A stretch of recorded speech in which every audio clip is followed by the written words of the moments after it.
안녕하십니까. 민원과 청원 TV 제11회 사법개혁 국민제안 2부를 방송하겠습니다.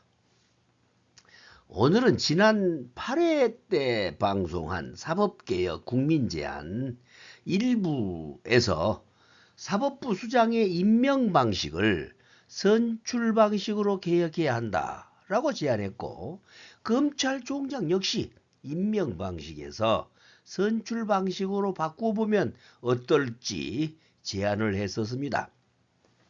그런데 오늘은 사법개혁에 대한 제2부로 무분별한 고소고발에 문제 있다라는 제목으로 정했습니다. 현행 형사소송법에서 고소고발은 국민 누구나 자유롭게 행사할 수 있는 사법행위입니다. 그런데 요즘 고소고발 사건이 너무 무분별하게 남발되어서 사법행정 낭비는 물론이고 이로 인한 사법행정의 혼탁으로 사회 질서가 갈수록 탁해지고 있는 실정입니다. 따라서 고소고발에 대한 무질서를 바로잡아야 된다라고 많은 국민이 생각하고 있어서 오늘의 국민제안으로 방송을 하고자 합니다. 고소란 법률적으로 아래와 같이 요약해서 말합니다. 즉, 범죄의 피해자, 기타 고소권자가 수사기관에 대해서 일정한 범죄 사실을 신고하여 그 소출을 구하는 의사표시다. 이렇게 법률적 용어로 설명되고 있습니다. 그런데 우리나라의 고소고발은 검찰에서 사건을 수사하여 재판에 회부하는 비율이 극히 낮다는 것으로 통계가 나와 있습니다.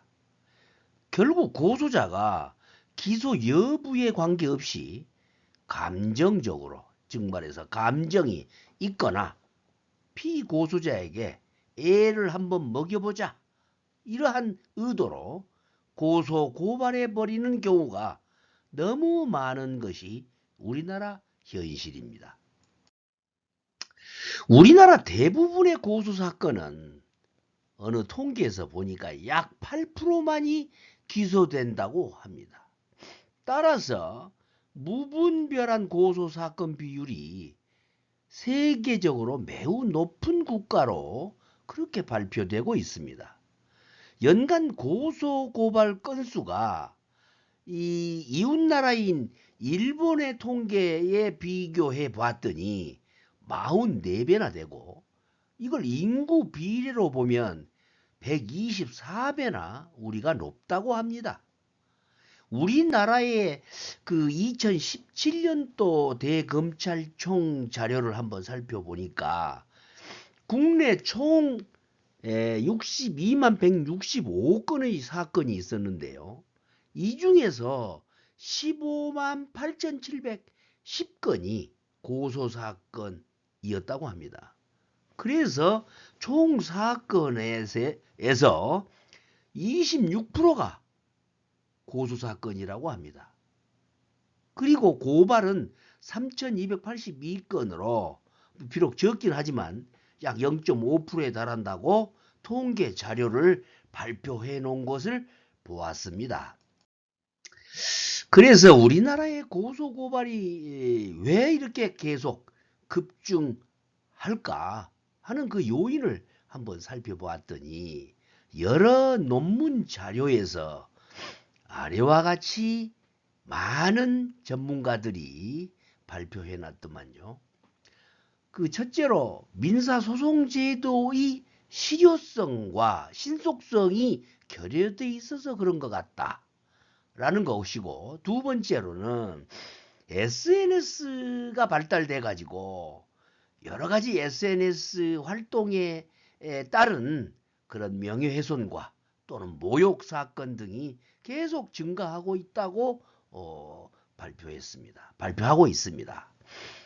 세 번째로는 민사소송 시는 그 소송 비용이 과다해서 또 뭐 가끔 변호사도 사야 되고 또 여러 가지 인지대 뭐 송달료 등등 이런 비용이 많이 듭니다. 그런데 이 형사 사건으로 하면은 비용 없이 처리하기 때문에 이러한 이익 추구 형태가 이런 급증 요인의 하나의 요인이 되고 있다. 이렇게 이야기를 하고 있고요. 네 번째로는 고소인이 개인 감정을 앞세워가지고 피고소인을 괴롭혀야겠다라는 심리적 악용 등을 꼽고 있습니다. 위에서 본 이러한 현상들은 고소 고발에는 비용이 들지 않고 고소 후 피고소자가 무죄가 되어도 고소자에 대한 피고소자의 대항은 무고죄밖에 없는데 무고로 고소하려면 그게 쉽지도 않고 또 귀찮거나 시간이 없어서 포기하는 피고소자가 너무 많기 때문에 또 누구나 쉽게 고소 고발을 하고 있는 것 같습니다. 현재 사법부는 물론 행정부, 뭐 경찰청, 뭐 이런 또 입법부, 국회의원 등 또 학계 이런 관계되는 모든 그 관계인들이 이에 대한 심각성을 너무나 잘 알고 있고 또 이에 대해서 많이 그동안 거론돼 왔었습니다. 그러면 여기서 학계와 사법 전문가들이 그동안 고소고발의 남용을 막기 위한 많은 제안들을 했는데요. 그 중에서 꼭 필요한 제안 몇 가지만 선별해서 한번 살펴보겠습니다. 첫째, 고소장 접수 시 보증금 납부 제도를 채택하자. 이런 제안이 있습니다. 그건 뭐 불기소등 기각 시 뭐 범칙금으로 하거나 피고소인의 보상금으로 사용하면 어떤가 이런 안이죠. 두 번째는 고발 접수 시 접수비를 징구하자. 이건 이제 고발의 경우인데 접수할 때는 접수비를 징구하자. 그러면 기소 후 사법 처리된 경우에 보상금으로 사용하거나 아니면 국가에서 이걸 범칙금으로 징구하는 것이지요. 그리고 세 번째, 허위 고소 고발자는 형사처벌이 자동적으로 되는 그런 법률을 제정해보자. 이런 제안도 있습니다. 세 번째, 무고죄 구속 요건의 완화를 제안했는데 여기에 보면 고소 고발이 불기소 또는 기각된 경우, 기소 후 무죄 판결의 경우 뭐 이런 경우에는 자동 무고죄가 성립되도록 해서 형사처벌하는 게 어떤가 하는 그런 제안이겠습니다. 네 번째, 고소장 수리 심사 제도, 고소사건 조정 제도의 도입 이런 제안이 있는데 이것은 고소고발장의 접수 후에 수리 심사를 강화한다거나 접수를 받은 후에도 또 조정 제도를 도입한다면 이건 뭐 기소율을 대단히 낮출 수 있지 않느냐라고 해서 제안들을 하고 있습니다. 이 위에 나열한 것 중에서 한두 가지만이라도 사법개혁 시 도입한다면 고소고발의 남용은 현재보다 현저히 줄어들 것이라고 확신합니다.